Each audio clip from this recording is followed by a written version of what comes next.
What's up guys, how's it going? Hakai here bringing you the moment when Beerus revealed how he defeated 1000 ancestral gods all by himself. However, this feat from the past is going to demand a high price from the god of destruction of Universe 7. If the idea caught your interest, go ahead and drop a like on the video right now at the start so you don't forget later. Subscribe to the channel if you're not subscribed yet, and stick around until the end because it's really awesome. Without further ado, stay connected in the channel and let's go to the video. Hakai.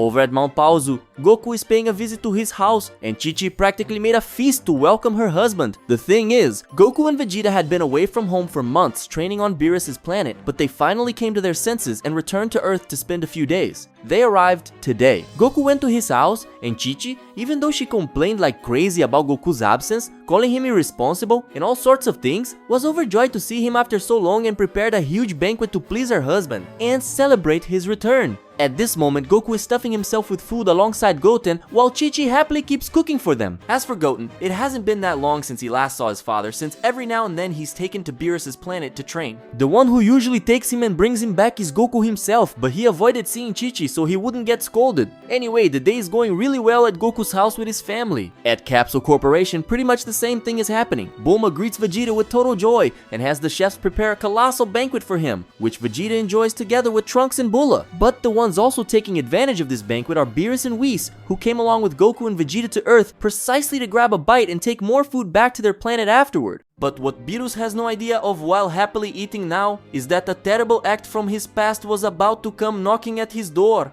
At Kami's lookout, both Dende and Mr. Popo are standing at the edge of the platform looking down, clearly waiting for someone to come up to the temple. Dende asks if he is really going to come. Mr. Popo assures him he will. After all, the old god within him will pressure him to come since he would never skip paying this centenary homage to the ancestors. And indeed, Mr. Popo is right, and the person they were waiting for flies up to the temple. That person is Piccolo, who apologizes for being late, explaining that he had to take Pan to school today because the irresponsible Gohan and Videl had other commitments. Dende says he thought Piccolo wasn't going to show up, but Piccolo replies that of course he would come, otherwise the old Kami inside him wouldn't give him any peace. Mr. Popo then calls them to begin. Piccolo, Dende and Mr. Popo head to a lower region of the temple, which are crypts. In these crypts lie the memorials of all the gods who have ever existed on Earth. Culturally, every 100 years Earth's god visits the tombs of their ancestors to pay respects. As the current guardian of the planet, Dende is doing this fulfilling his duty. And in Piccolo's case, he's doing it because the old Kami living inside him asked him to attend. As they walk through the crypts, Mr. Popo comments on each of these gods, recalling their good and bad deeds. It's practically a divine history lesson. When they reach one of the farthest tombs located deep in the crypts, they find the tomb of a god that seems to be more finely made than the others, as if a special honor had been granted to this god. Dende, who had never made this visit to the tombs before since he's a recent god, grows curious and asks Mr. Popo about this god. But Mr. Popo reveals that not even he knows much about this deity. From what he knows, this god was one of the first guardians of Earth long before he was even born. Little is known about this being nowadays, but apparently he is the most powerful of all the gods who ruled Earth. However, this god was killed in a catastrophic ancestral incident that happened millions of years ago, called the Twilight of the Ancestral Gods. Dende asks what that incident, the Twilight of the Ancestral Gods, was.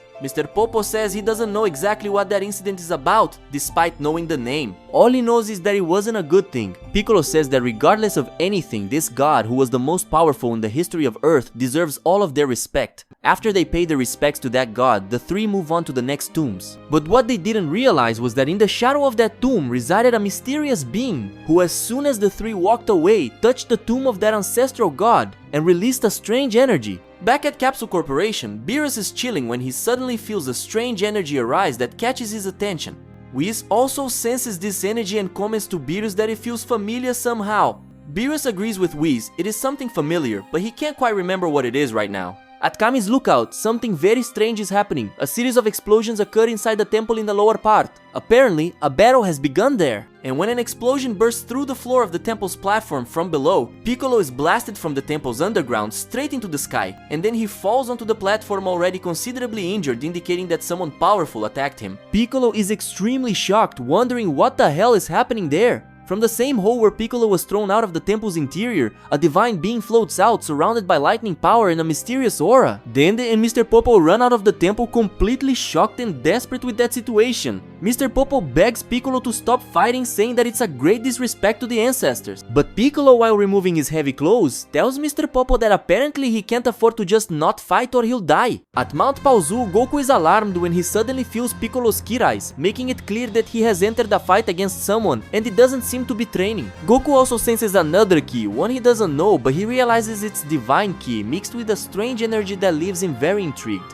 At the same time, Goku senses this. He notices that a series of abnormal weather events begin all over Earth. Suddenly, heavy rains pour down. Several lightning bolts illuminate the skies with flashes so bright they could blind someone. Thunderbolts strike from the sky, destroying natural landscapes and buildings. Mighty thunderclaps boom so loudly that they make people's bodies vibrate. Intense gales caused by tornadoes, cyclones, hurricanes, and whirlwinds sweep away trees, vehicles, people, and even buildings. Strong-scale earthquakes and tsunamis begin all over the planet, causing ruptures in the land and massive tidal waves. The atmosphere on Earth is one of absolute terror, with this worldwide climate catastrophe beginning so suddenly, making people believe that God has grown wrathful with the world and is about to destroy it right now. Obviously, these catastrophic phenomena are also seen at Capsule Corporation, and while Bulma and the other normal people do everything they can to take shelter in this state of emergency, Vegeta looks up at the sky, curious about what is happening. The same goes for Beerus, who realizes that something strange is going on there on Earth. Orange Piccolo, who was fighting a difficult battle through the stormy skies of lightning and thunder, falls onto the celestial platform enveloped in lightning that shocks him, now far more injured than before. The ancestral god of Earth, floating above the platform, prepares an energy sphere in one of his hands, and then hurls it at Piccolo in an attack that would definitely completely destroy the Namekian warrior, along with the entire temple. But at the most crucial moment, Goku arrives with instant transmission, landing right between Piccolo and the energy sphere that was about to destroy him. Without wasting time, Goku immediately transforms into Super Saiyan Blue and repels the energy sphere far away with a strike, making it vanish in a gigantic explosion in the sky a few kilometers away. Goku asks who this weird guy is that suddenly appeared. Then they shouts for him to be careful because that being is the most powerful god that ever existed on Earth, who suddenly awakened in this state of madness. The ancestral Earth god raises both of his hands and forming several lightning bolts in them, he begins firing them at Goku, who starts dodging the bolts while advancing toward him. And as soon as Goku reaches this god, he tries to land a blow, but the god vanishes from in front of him in the form of lightning and just like that reappears behind Goku delivering a strike. Goku blocks the hit, but he is consumed by a powerful electric blast unleashed from the ancient god's hand. Goku disperses that electric current coursing through him by exploding the ki of his Super Saiyan Blue, also pushing the god away in the process. Then he hurls a ki ball at the deity, who begins moving his hands in a very smooth way, manipulating the wind in such a way that it changes the course of Goku's ki attack and sends it right back at him, forcing Goku to dodge. While this fight unfolds in the skies near the temple on the lookout, Dende is healing Piccolo, who at this point has already returned to his base form. And it's at that moment that Vegeta arrives flying onto the platform. Seeing Piccolo injured and Goku facing a strange enemy in the sky, Vegeta asks what's going on. Dende and Mr. Popo begin telling him. Down below on the planet, more specifically at Capsule Corporation, Beerus is paying close attention to everything that's happening using his ability to sense ki. He comments to Whis that whoever this enemy is, he seems to be giving Goku some trouble, even in Super Saiyan Blue, which is no small feat. And also something that intrigues him a lot is that the more this strange being fights Goku, the more Beerus has the feeling that he knows that energy from somewhere. It's as if that information were marked in a very distant memory, stored in a far corner of his mind, not being retrieved easily now. Unable to hold back his curiosity, he tells Whis that he wants to go there and see what's happening. Whis finds that curious since normally Beerus doesn't care much about things and prefers to leave everything in Goku and Vegeta's hands so he won't have to bother. But Beerus tells him that this time he has a bad feeling and he ended up getting curious. He wants to see more closely what's going on. As the battle unfolds in Earth's skies, Goku ends up seeing the need to raise the power of his Super Saiyan Blue even further, and thus he begins to put more pressure on the ancient Earth god. At one moment, the ancestral god fires a very powerful energy wave at Goku, who counters with an even stronger Kamehameha, which, after some struggle, begins to overpower the ancestral god's energy to the point of striking the god himself and destroying part of his body. And Goku, taking advantage of this opening, charges at the god with a punch full of strength and power, wanting to knock him out once and for all.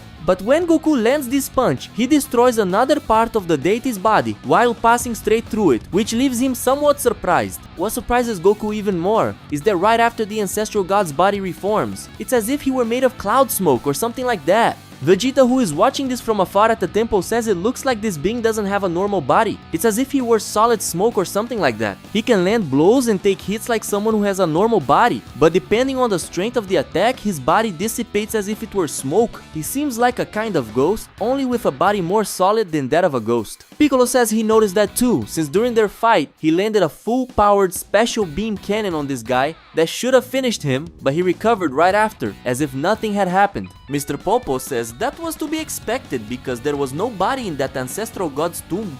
That means what Goku is facing now is probably an ethereal being that somehow gained some physical manifestation. Then theorizes that some energy seems to have taken hold of the ancestral god's soul and given him a body that is half physical, half ethereal. Goku, realizing that the composition of this being he's fighting is not normal, begins thinking about how he's going to deal with this guy. But his thoughts are interrupted when Beerus arrives, flying there along with Whis, asking what's going on. And as soon as Beerus arrives, the ancestral god, who before had his attention fully focused on Goku, simply forgets about Goku and turns 100% of his attention toward Beerus, while at the same time becoming extremely enraged and unleashing all of his energy. When Beerus, Whis, and Goku realize this, they get really curious. Whis sarcastically points out the obvious, that it looks like this god has some sort of issue with Lord Beerus. He asks Beerus if he recognizes this being now that he's seeing him. Beerus says no. Somehow the energy this being is emanating feels familiar, but he doesn't recognize him, not even by looking straight at him. Without hesitation, the ancestral Earth god charges at Universe 7's God of Destruction, winding up a punch with all of his accumulated power.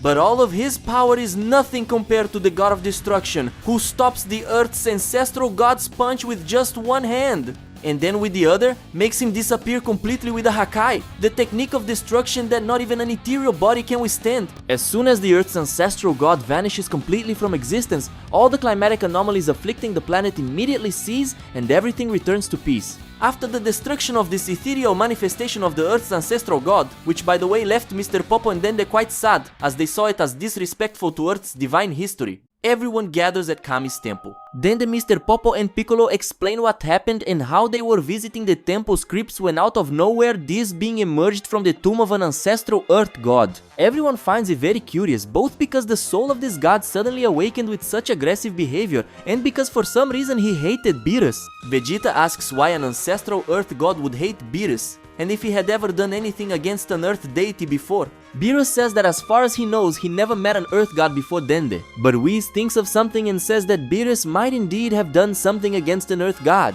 After saying that, he asks what is actually known about this ancestral god they just faced. Mr. Popo explains that not much is known about him because he was a very ancient god whose history was mostly lost, including even his own name. He says that the only things known about him today are that he was the most powerful god ever to rule Earth, and also that he died during a very ancient incident called the Twilight of the Ancestral Gods. When Beerus and Whis hear this, they open their eyes wide in surprise. Goku asks if Beerus and Whis know anything about this Twilight, whatever it's called. Whis says yes, they do. In fact, the one mainly responsible for this event was none other than Beerus himself, an event that became known among high-ranking gods by other names, such as Deicidomaquia or Purple Massacre. Just by hearing these names, Piccolo already figures it wasn't anything good. Beerus says this was a very significant event in his history, because it was the battle where he defeated more than 1,000 ancestral gods. Hearing this, everyone there except Whis becomes absolutely shocked.